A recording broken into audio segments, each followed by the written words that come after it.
There is a concept in physics known as a gravitational well. It's a region of space where the pull of a massive object is so immense that it becomes incredibly difficult to escape. Smaller bodies in the vicinity don't have a choice. They are pulled into an orbit, their path dictated not by their own will, but by the sheer overwhelming force of the giant next door. For generations, Canada has lived comfortably within the gravitational well of its closest neighbor, the United States. It has been a predictable, stable, and largely prosperous orbit. Our economies, our cultures, and our security have been deeply intertwined. But the laws of physics are changing. A new massive object has entered the system, China, and its gravitational pull is growing stronger every single day. Suddenly, Canada is no longer in a simple, binary orbit. It is caught between two competing, colossal forces. One is an old ally, our closest friend, who is now demanding absolute loyalty and telling us that in this new reality, America must come first. The other is a rising superpower, extending a hand of economic partnership, offering tantalizing opportunities, but with strings attached that remain shrouded in shadow.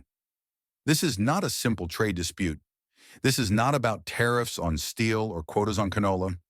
This is a defining moment, a high-stakes, three-dimensional chess game being played on a global scale, and Canada is standing in the middle of the board.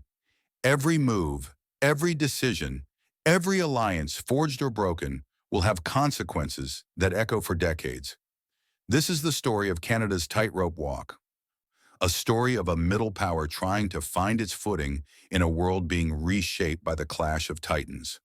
The question we must now ask is no longer just about prosperity, it's about survival. Can Canada navigate this new, treacherous geopolitical landscape? Or is it destined to be crushed between the giants? The shadow of the eagle, the high cost of loyalty. To understand the depth of Canada's current dilemma, we must first acknowledge the foundation of our modern history.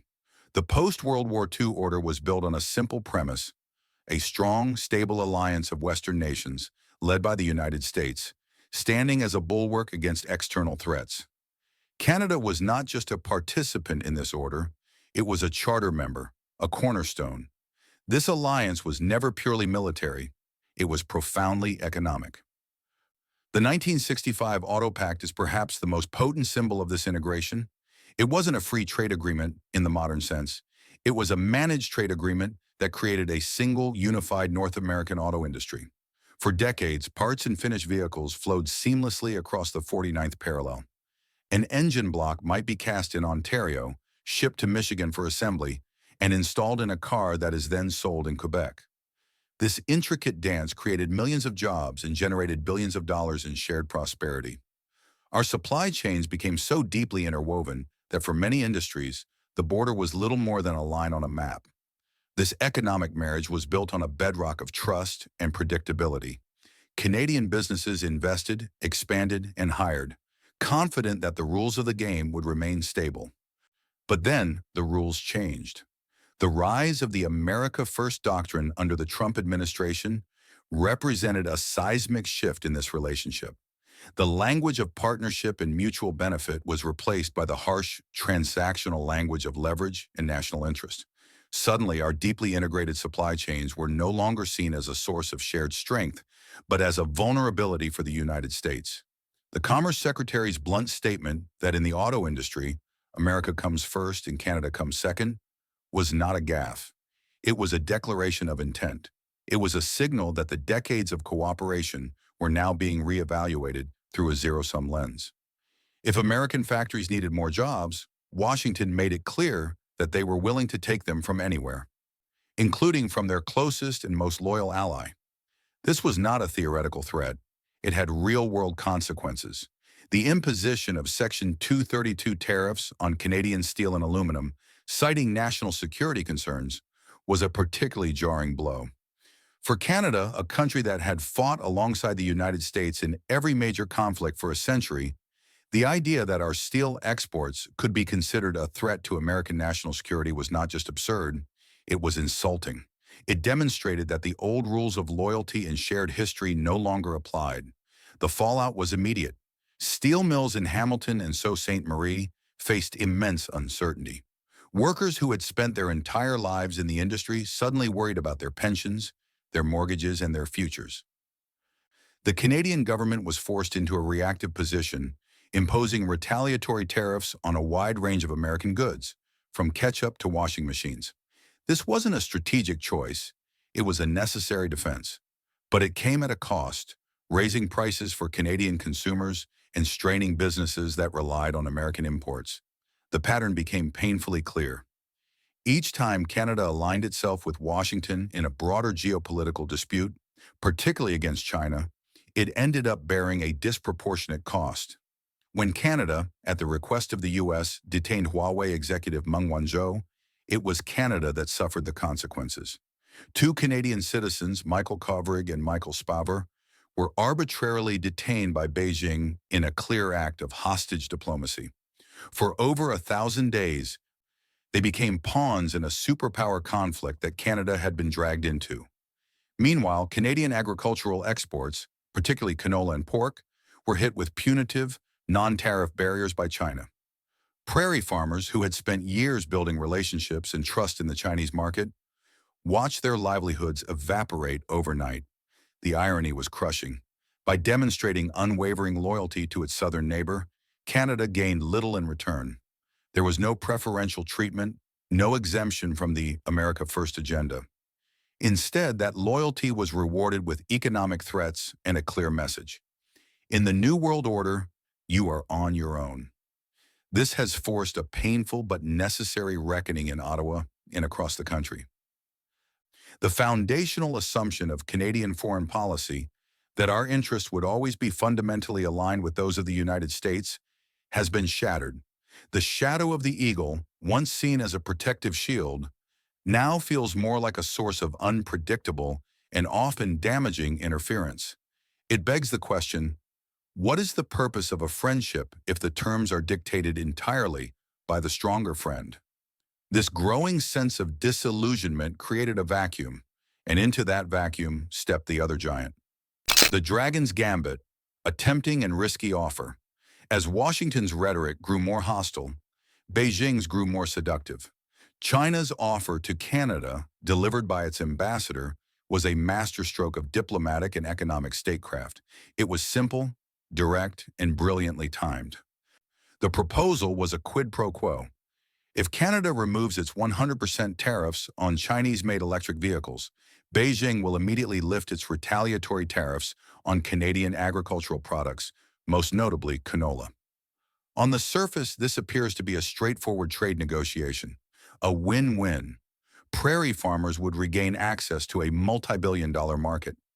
Canadian consumers would get access to affordable, technologically advanced electric vehicles, helping to accelerate the country's transition to a green economy. But this offer is far more than a simple trade deal. It is a gambit. It's a calculated move on the global chessboard, designed to achieve several strategic objectives at once. First, it seeks to drive a wedge between Canada and the United States. By presenting a clear, tangible benefit that Washington is unwilling or unable to offer, Beijing is forcing Ottawa to make a choice. Continue to follow the American line on trade, even when it hurts the Canadian economy, or act in its own perceived national interest. It's a test of Canada's loyalty to the Western Alliance. Second, it's about securing a critical beachhead in the North American market for China's most important emerging industry, electric vehicles. China is not just a participant in the EV race. It is dominating it. Companies like BYD, NIO, and XPeng are producing high-quality, innovative vehicles at a scale and price point that Western automakers are struggling to match. The 100% tariff, which Canada adopted in lockstep with the United States, is one of the only things preventing these vehicles from flooding the market. If Canada were to remove that barrier, it would become the gateway for Chinese EVs into North America. This would be a massive strategic victory for Beijing. But the gambit goes deeper still. It's not just about selling cars, it's about controlling the entire supply chain of the 21st century economy.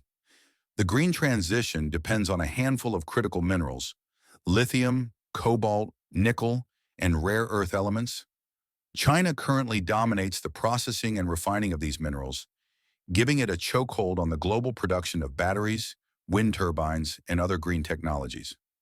Canada is one of the few countries in the world with significant untapped reserves of these same minerals.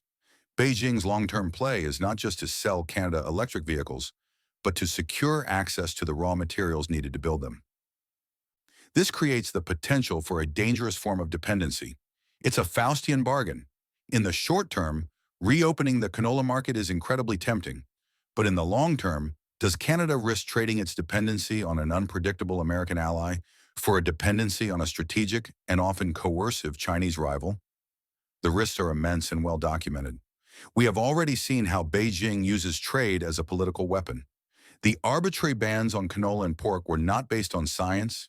They were instruments of political punishment. There is the ever-present threat of intellectual property theft, and there are profound national security concerns.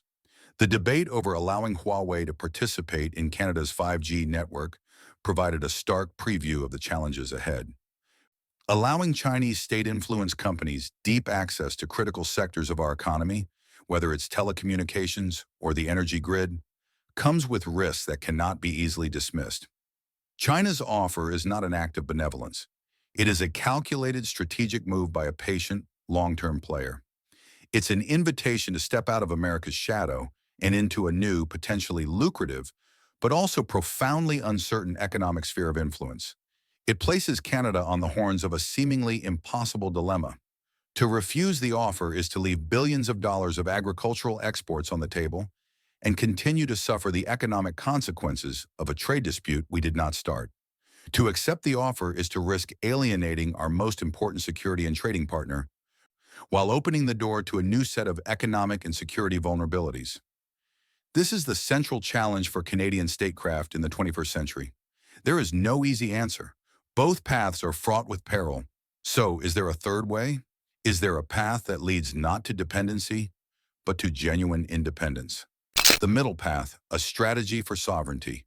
Being caught between two giants does not have to be a death sentence. For a well-positioned, strategic middle power, it can be a source of leverage. But it requires a fundamental shift in thinking, a shift away from the comfortable, reflexive alignment of the past and towards a more agile, clear-eyed, and independent foreign policy. This is the middle path. It is not a path of neutrality or isolationism. It is a path of strategic balance and diversification. The first or most crucial step on this path is to reduce our dependencies. For decades, over 75% of Canada's exports have gone to a single country, the United States. This has been a source of stability, but it is now a source of profound vulnerability. A downturn in the U.S. economy or a hostile move by a protectionist administration can send shockwaves through our entire system. True economic sovereignty requires a deliberate, sustained effort to diversify our trade relationships. We have already taken important steps in this direction. The Comprehensive Economic and Trade Agreement, or CETA, with the European Union has opened up the world's largest single market to Canadian goods and services. The Comprehensive and Progressive Agreement for Trans-Pacific Partnership, or CPTPP, connects us to a dynamic and fast-growing bloc of Pacific nations, from Japan and Vietnam to Australia and Chile. These are not just trade agreements. They are strategic pillars of an independent foreign policy. They are our escape hatches from the gravitational pull of the North American continent. But signing the deals is the easy part. The real work is in helping Canadian businesses, from small startups to large corporations, navigate these new markets and build the relationships needed to succeed. It requires a national effort, a Team Canada approach to global trade. The second pillar of the middle path is to move up the value chain. For too long, Canada has operated on a colonial economic model. We dig raw materials out of the ground, minerals, oil, timber, and we ship them overseas for other countries to process into high-value finished goods, which we then buy back at a premium. This is a losing game. Nowhere is this more critical than in the race for the green economy. The Ring of Fire region in northern Ontario has been called the Saudi Arabia of critical minerals. We have vast world-class deposits of the lithium, nickel, and cobalt needed to build the batteries of the future. The path of dependency is to simply award the mining rights to foreign state-owned companies who will ship the raw ore to Asia for processing, creating jobs and capturing value over there. The path of sovereignty is to build the processing plants, the refineries, and the battery gigafactories right here in Canada. It means using Canadian minerals processed by Canadian workers to build Canadian batteries that power Canadian-made electric vehicles. This is not a pipe dream. It is a strategic imperative. It will require significant public and private investment, a clear industrial strategy, and the political will to see it through. But the payoff would be immense. High-paying, future-proof jobs, a secure domestic supply chain for our most important industries, and a leadership role in the global green economy. The third pillar of the middle path is to strengthen our alliances with other middle powers. Canada is not alone in this dilemma. Countries like Australia, Japan, South Korea, and Germany are all grappling with the same challenge: how to navigate the intense rivalry between the United States and China. There is strength in numbers. By coordinating our policies, by sharing intelligence, and by presenting a united front on key issues like trade rules and international law, we can amplify our influence and create a counterbalance to the pressures from both Washington and Beijing. We can work together to reform and strengthen the very institutions that are being undermined by the return of great power politics, like the World Trade Organization. This requires active, engaged, and creative diplomacy. It means seeing ourselves not as a junior partner in an American-led world, but as a leader and a convener in our own right. This middle path is not easy. It is far more difficult than simply choosing a side. It requires a long-term vision, a tolerance for complexity, and a renewed sense of national purpose. It requires us to finally stop defining ourselves by who we are not American, not European, and to start defining ourselves by who we are: an innovative, resource-rich, and strategically positioned nation with a unique role to play in the world. The world is fracturing. The era of predictable alliances and stable global rules is giving way to a more chaotic and competitive age. For a country like Canada, this new reality presents both immense challenges and historic opportunities. We stand at a defining crossroads, a moment of profound national choice. Down one path lies the familiar comfort of the past. We can remain in America's shadow, accepting our role as a junior partner, our economic and foreign policy dictated by the shifting political winds in Washington. It is a path of perceived safety, but it comes at the cost of our autonomy and increasingly our prosperity. Down the other path lies the seductive allure of the Dragon's Gambit. We can pivot towards China, embracing the short-term economic benefits while accepting the long-term risks of entanglement with an authoritarian regime that does not share our values.